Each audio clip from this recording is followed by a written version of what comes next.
bagaimana kalau misalkan kita kemarin nyate bareng nih, nyate bareng, itu kan daging itu kan masih ada darahnya, masih ada darahnya. Apakah boleh kita makan darah yang nempel ketika kita sate? Kan nggak kita cuci dulu kan itu. Nah, kita cuci dulu. Bagaimana hukumnya? Nah, ternyata sejak dulu itu sudah ada tradisi nyate ini.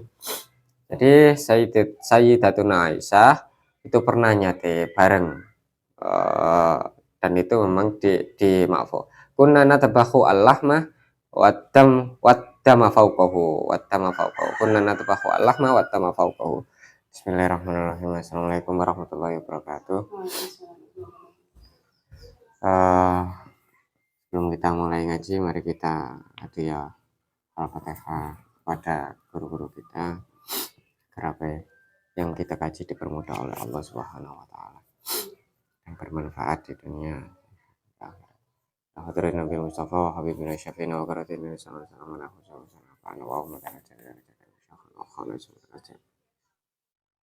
Umar Fadil kita usul mafuri muduri di mudabul hubi alaihim lahumul fatihah a'udzu billahi minasyaitonir rajim bismillahirrahmanirrahim alamin arrahmanirrahim maliki yaumiddin iyyaka na'budu wa iyyaka nasta'in ihdinas siratal mustaqim siratal ladzina an'amta alaihim ghairil maghdubi alaihim waladdallin amin. Sekarang kita sampai pada bab najis ya. Najis. An-najasatu, ini tentang bab najis. An-najasatu lughatan al-mustakdzaru. Jadi najis secara bahasa itu adalah sesuatu yang jorok atau sesuatu yang buruk atau apa namanya, menjijikkan ya, sesuatu yang menjijikkan. Baik itu apapun itu, pokoknya sesuatu yang menjijikkan itu secara bahasa itu al-mustakdzar atau najis tadi, najasa. Tapi secara syara wa syar'an mustakdzarun yamna'u sihhatas shalah haitsu la murakhisa. Jadi secara syara itu yang sesuatu yang menjijikkan, sesuatu yang jorok, tapi yang menjadikan sholat itu tidak sah, tidak valid atau batal. Apa saja? Karena memang ada sesuatu yang jorok yang enggak membatalkan seperti ingus, ludah. Itu tidak jorok tapi tidak sampai membatalkan sholat. Nah, yang najis, definisi najis itu yang membatalkan sholat, sihhatas sholat. Jadi yang mencegah keabsahan sholat. Berbeda kasus kalau dalam hal-hal tertentu ya, kayak masuk ada rukhsah gitu. Kalau rukhsah itu apapun yang awalnya tadi najis ya namanya juga rukhsah, ada keringanan. Misalkan tidak ada air untuk mensucikan, walau tadinya misalkan pakainya terkena najis tapi tidak ada piranti untuk mensucikan, itu berbeda lagi. Tapi hukum asalnya tetap najis sebetulnya, tetap jorok dan najis sebetulnya. Hanya saja di ma'fu, di rukhsah, mendapat keringanan. Itu definisi tentang najis. Dan najis itu dalam kajian fikih Syafi'i ada 3 ya. Yang an-najasatu salah satu aqsamin, ada 3 bagian. Yang pertama mughalladatun, najis yang tingkatnya berat. Yang kedua wa mukhaffafatun, kedua tingkatannya ringan. Dan yang ketiga wa mutawassitatun, tingkatannya sedang atau tengah-tengah. Yang berat itu apa saja? Fal mughalladatu najasatul kalbi wal khinzir wa ma tawallada minhuma aw min ahadihima. Jadi najis mughalladha itu najis yang ya ini najisnya anjing, najisnya babi, dan yang lahir di antara salah satunya ya, di antara salah satu atau dari keduanya. Misalkan anjingnya kawin dengan hewan, dengan kambing atau dengan kijang, atau jadi kawin silang. Nah, itu tetap hukumnya najis. Wal mukhaffafatu, sedangkan najis yang ringan baulus sobi, kencingnya bayi laki-laki ya, alladzi la yat'am litaghadzi ghairal labani, yang belum makan nutrisi lainnya selain ASI. Walam yablughil haulain, dan belum berusia 2 tahun. Eh, ini kalau hari ini atau kekinian yang kasus-kasus sekarang itu bayi sudah eh, selain ASI ibu biasanya sudah pakai sufor ya, susu formula atau vitamin-vitamin lainnya. Nah, itu bagaimana hukumnya? Pada kalau di sini mu'alif lebih condong memilih wala'alla sababul iktifa bin nadha. Jadi semoga aja diperbolehkan. Kan kalau misalkan bayi laki-laki kan cuma diperciki air ya, untuk mensucikan itu cuma diperciki air. Nah, kalau yang bayinya cewek baru disucikan. Itu kalau Syafi'i memang. Tapi kalau Hanafi ini agak lebih hati-hati lagi. Jadi mau bayi laki-laki maupun bayi cewek tetap dicuci, karena dua-duanya juga termasuk air seni atau kencing. Tapi kalau yang Syafi'i, yang bayi laki-laki tadi cukup diperciki. Kalau yang bayi perempuan memang dicuci. Di sini nggak ada harus dikeringkan dulu. Tapi kalau kita merujuk ke yang kemarin, bahwasanya najis itu ada yang aini sama ada yang hukmi, maka zatnya yang aininya dulu itu dihilangkan dulu. Kalau misalkan kencing ya dikeringkan dulu kencingnya, baru kemudian diperciki air. Tapi kalau di sini keterangannya enggak. Tapi kalau kita merujuk ke keterangan yang sebelumnya, itu ada aini sama ada hukmi, ada najis ainiyah, ada najis hukmiyah.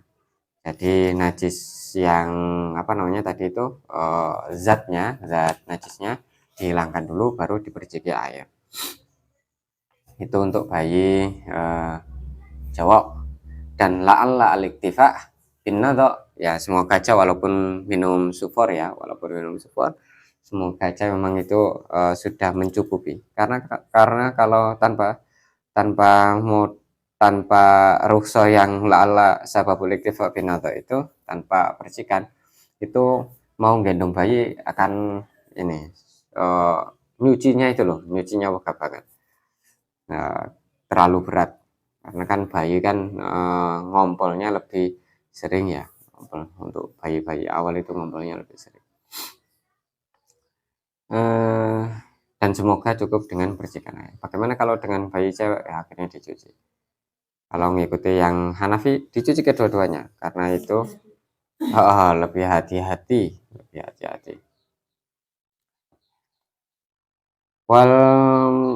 Sudah wal mukhafafah. Terus yang ketiga adalah wal mutawassitatu, dan najis yang sedang, yang tengah-tengah adalah bagian najasat al-khamri, yang selain dua najis tadi, selain anjing, kalau mughalladhah tadi ya, selain anjing, terus babi dan yang lahir di antaranya, terus mukhaffafah tadi bayi kecil. Kalau mutawassito ya selain keduanya itu, maka masuk dalam kategori najis yang tengah-tengah, najis yang mutawassit. Kalau di sini contohnya adalah khamr alkohol, itu najis mutawassit. Selanjutnya izalatun najasati, cara mensucikan najis. Tazulu an najasatu al mughalladatu bi ghusli ma tanajasa biha sab'u salat, ihdahunna biturabin mujaziin fit tayammum. Jadi cara mensucikan najis mughalladha itu dengan 7 kali basuhan, dan salah satunya adalah dengan turab. dengan debu boleh lah, tapi yang lebih hati-hati itu dengan lumpur. Ini lumpurnya nggak usah banyak-banyak, yang secukupnya untuk tayamum. Berarti kan tipis banget ya, kalau tayamum begini kan tipis banget. Cukup. Nah, jadi sebetulnya nggak berat, nggak seberat diksinya ya. Bagaimana dengan kemarin juga ada adik kelas yang nanya itu tentang hukum apa namanya peralatan-peralatan dapur yang sudah pernah dipakai untuk masak babi gitu kan. Ya memang najis. Ya tinggal disucikan aja karena sebetulnya nggak seberat apa namanya nggak seberat diksinya ya najis. Persepsinya itu nggak seberat pelaksanaannya. Namanya najis itu cara najis yang berat. Jadi seperti halnya kita mencuci piring ya, kita mencuci piring itu kan sudah lebih dari 7 kali basuhan ya. Kita cuci piring aja sudah lebih dari 7 kali basuhan. Nah seperti halnya itu mencucikan najis itu ya, mencucikan najis perangkat-perangkat apa tadi itu peralatan-peralatan dapur yang habis karena najis atau ya seperti halnya kita mencuci biasa kan, sudah lebih apalagi sekarang pakai keran itu sudah lebih dari 7 kali basuhan, salah satunya dengan aturop debu ya, debu atau lebih tepatnya pakai lumpur.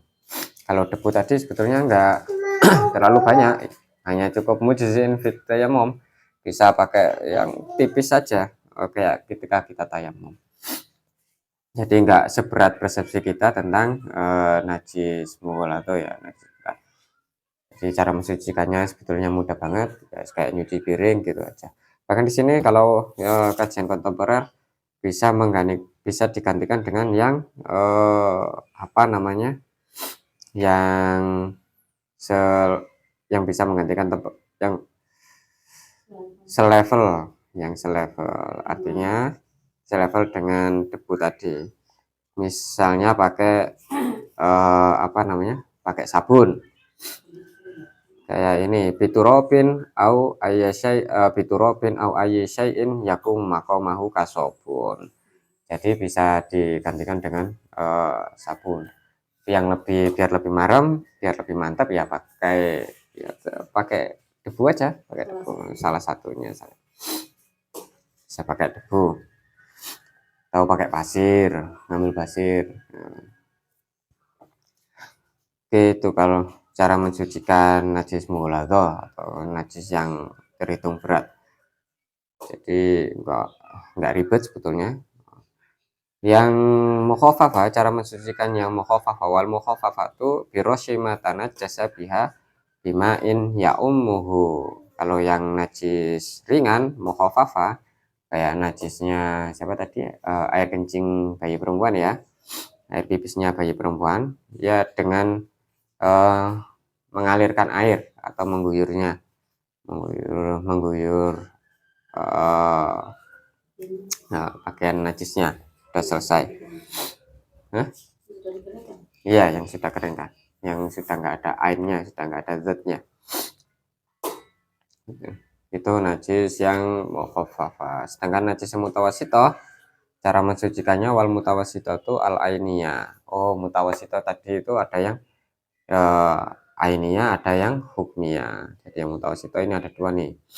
Cara mensucikannya yang mutawasitoh, yang ainiyah yang ada zatnya ya, dengan cara wahya allati laha launun, yang ada airnya itu ada launnya, ada warnanya. Kalau kencing memang kuning ya, ada warnanya, atau ada baunya, aurihun, automun, atau baunya memang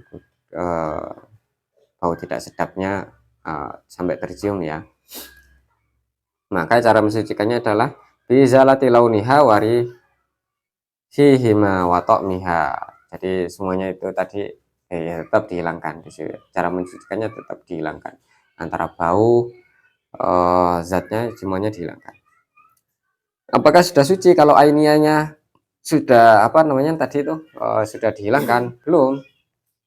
Kan misalkan ada kotoran hewan atau ada bayi itu tadi itu gitu kan, ya secara ainiyah zatnya sudah kita hilangkan, sudah suci, tapi secara hukmiyah bekas-bekasnya itu juga perlu disucikan. Wal hukmiyah wa yallati lalau. Nah, cara berarti kan nanti ketika zatnya sudah diambil, baunya sudah dihilangkan, maka berubah dia mutawasitonya menjadi hukmiyah, najis hukmiyah ini. Wal hukmiyah itu ya allati la launa wala riha wala ta'malaha, cara mensucikannya dengan bijaril ma ala mata najasa. Jadi tadi setelah dihilangkan airnya, zatnya sudah dihilangkan, baru secara hukumnya kita sucikan, kita guyur lagi di tempat, misalkan tadi si pipisnya tadi di sini gitu kan ya, ada pipis di sini. Nah, zatnya kita ambil dulu.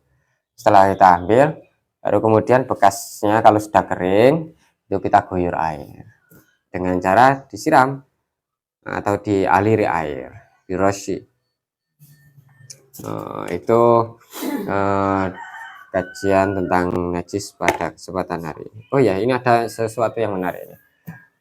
Bagaimana kan salah satu yang najis itu kan zat yang najis itu kan darah ya, darah. Bagaimana kalau misalkan kita kemarin nyate bareng nih, nyate bareng, itu kan daging itu kan masih ada darahnya, masih ada darahnya. Apakah boleh kita makan darah yang nempel ketika kita sate? Kan nggak kita cuci dulu kan itu, nggak kita cuci dulu. Bagaimana hukumnya? Nah, ternyata sejak dulu itu sudah ada tradisi nyate ini. Jadi Sayyidatuna Aisyah itu pernah nyate bareng, dan itu memang di maafo. Kunna natabahu al-lahma waddama fauqahu kunna natabahu al-lahma waddama fauqahu. Itu kata Sayyidatuna Aisyah. Jadi tradisi sudah menjadi tradisi ahlul badiyah ya, itu tidak dicuci dulu layak siluna lahma. Jadi mereka memang tidak mencucinya.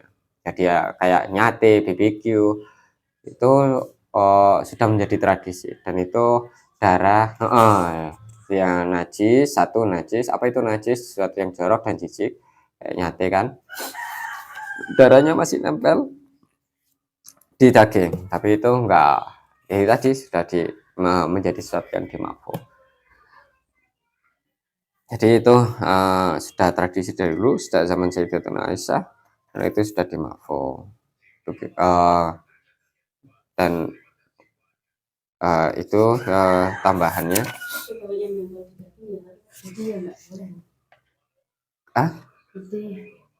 Oh ya, kalau dede memang darahnya dikumpulkan, terus dididihkan, digodok, terus akhirnya menjadi makanan tersendiri.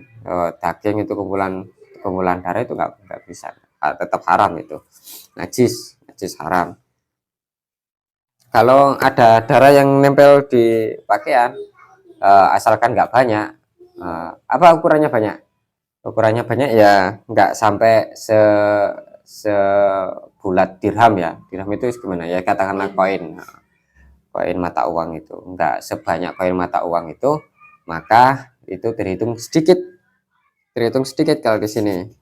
Jadi itu hitungan sedikit, dan itu masih dalam kategori makfu, dirukso. Ini ya, asalkan nggak banyak dia tadi, asalkan nggak banyak, asalkan nggak sebesar mata uang tadi. Nah, kalau terlalu banyak maka ya ke dalam kategori najis dia. Jadi idakan akolamin hajmi dirhami, asalkan volumenya lebih sedikit daripada dirham. Kalau lebih dari itu ya nggak dimakruh. Sama cara menyucikan di mesin cuci ya kemarin ya. Ini mesin cuci, bagaimana hukumnya ketika di mesin cuci? Kalau mesin cucinya airnya mengalir, sudah nggak jadi pembahasan itu. Kalau airnya mengalir ke di mesin cuci, terus baru ganti air secara otomatis, itu sudah nggak ada ikhtilaf, nggak ada ya nggak ada ikhtilaf, nggak ada perbedaan dari ulama bahwasanya itu pasti suci. Yang menjadi problem itu yang di sini yang ghusalatnya itu minal ghusalat al adi. Jadi mesin cucinya itu masih manual, mesin cucinya masih manual. Artinya dia air air gantinya itu nggak otomatis, nggak otomatis. Nah, bagaimana untuk mensiasati itu? Ya walaupun bagaimana ya dialirkan. Sebelum kita mencuci, kita pastikan bahwasanya mesin cucinya itu dalam keadaan suci atau dalamnya itu dalam keadaan suci. Kalau sudah begitu, langkah pertama kan memastikan bahwasanya ruang untuk nyucinya itu suci, bagian dalamnya itu suci. Nah, khilafnya nanti ketika kita masukkan barang atau pakaian ke dalam mesin cuci. Nah, ketika kita masukkan pakaiannya dulu kan, terus kita kasih air antara pakaian kotor sama pakaian najis itu campur jadi satu di dalam mesin cuci, otomatis itu menjadi najis secara keseluruhan kan, Nah, ketika kita alirkan, najisnya keluar atau airnya itu keluar, tapi posisi pakaian kan tetap najis. Nah, itu model yang pertama. Tapi kalau itu menurut pendapat yang pertama itu hukumnya suci karena airnya mengalir. Tapi kalau kan tadi kan pakainya dulu terus kita aliri air kan, itu menurut pendapat pertama itu hukumnya suci. Meskipun bajunya tadi ada najisnya, karena konsepnya bukan air kedatangan najis, tapi najis dialiri air. Tapi kalau pendapat yang kedua, ini di pendapat kedua itu Imam Al-Ghazali terus As-Sauri itu mengatakan ya sama aja, baik itu dialirkan tadi maupun air yang nggak ada dua kolah. Jadi ngisi air dulu, terus pakaiannya dimasukkan. Terus, nah yang model begini, ini tadi kan najis ya, harusnya najis. Tapi menurut Imam Ghazali dua-duanya nggak ada bedanya, baik antara yang pakaian dimasukkan terus dialiri air dengan air dulu pakaian dimasukkan, itu nggak ada bedanya karena sama-sama airnya nggak ada dua kolanya,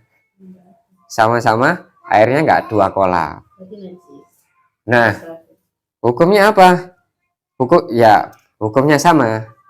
Nah, samanya itu di mana? Kalau menurut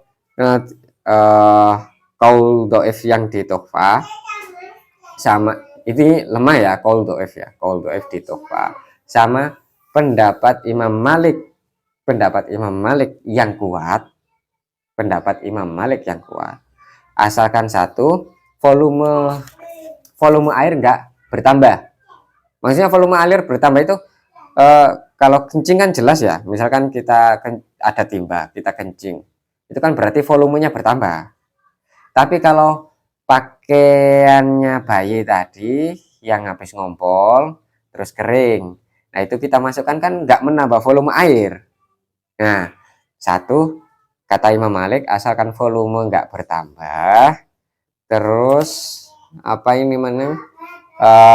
tidak berubah, warnanya nggak berubah, nggak seperti air yang seperti awal, nggak berubah, maka itu masih terhitung suci. Jadi hukumnya suci.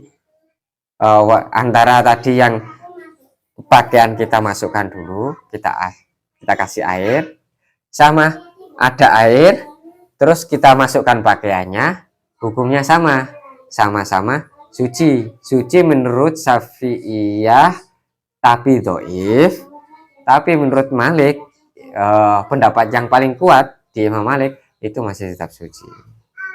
Nah, ketika seperti itu kondisinya, Kata si mu'alif ini, kata pengarang, idza wafaqal qaul dhaif indana ai indah mazhab Syafi'i fi mazhab, terus marono qaulan fi mazhab isani qawiyin soro qawiyan. Ketika ada pendapat yang dhaif di pendapat Imam Syafi'i dan ada pendapat kuat di mazhab Malik, terus kita campurkan, maka soro qawiyan, maka pendapat itu menjadi kuat. Nah, pendapat jadi kayak apa namanya, tukang cuci, penatu dan lain sebagainya itu kalau menggunakan pendapat seperti ini maka boleh, dan itu tidak mengganggu proses penyucian. Nggak mengganggu proses penyucian. Yang lebih ribet itu ya tadi itu, kalau yang lebih aman ya kalau bisa dialirkan, disucikan dulu, disucikan dulu baru di